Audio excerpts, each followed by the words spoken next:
Amber exposed for trying to bribe Australian authorities. Amber's mischievous tactics have been exposed once again as her plan to buy the silence of the Australian authorities failed woefully. What exactly did she do this time? Keep watching to find out. Amber has been reported to have attempted to bribe the Australian government into cancelling the perjury investigation against her, and a source from Australia confirmed this. You may already know that when Heard and Depp were still married in May 2015, the actress traveled with their two dogs, Pistol and Boo, into Australia without declaring them, despite the country having a strict quarantine policy. The Yorkshire Terriers failed to go through customs and adhere to Australia's required 10-day quarantine. In July 2015, the actress was officially charged with 2 counts of illegally importing the animals, but after pleading guilty to falsifying travel documents in court, the case was closed. Australia is a wonderful island with a treasure trove of unique plants, animals, and people.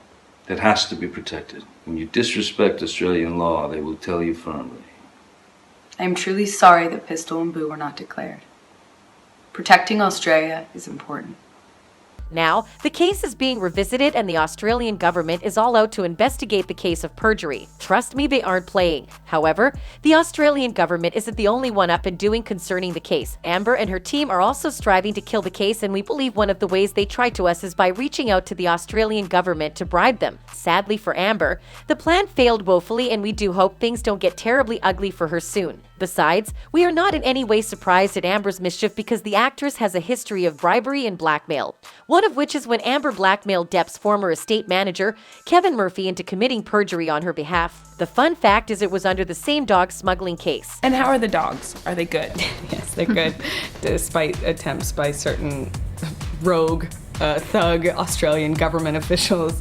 They are all right. I'll just say that. It is sad. They're back on American soil then. Yes, my little Yorkies are with me. The manager said Amber Heard pushed him to commit perjury when Heard was charged with bringing her 2 dogs to Australia illegally, and he claimed he accepted only because he was afraid of losing his job if he didn't dance to her tunes. She wanted me to say essentially that it was my fault in one way or another, that the paperwork wasn't completed so that I could take the blame for her.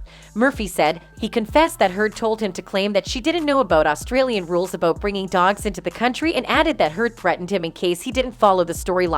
I want your help on this. I wouldn't want you to have a problem with your job, Murphy quoted Heard. Eventually, Murphy was accused of lying by making a misleading declaration to the Australian court. Too bad for him, but things are going to get way worse for Amber as it has become crystal clear that she committed perjury. As expected, fans believe Amber deserves to face the law squarely, as one fan wrote. The Australian government has had enough and is about to give Amber Heard her final warning and a career-ending ultimatum for perjury. There you have it. Amber's plan to shut the Australian government has failed, and we can only look forward to the Australian lawsuit. Stay connected so you don't miss out on how that goes.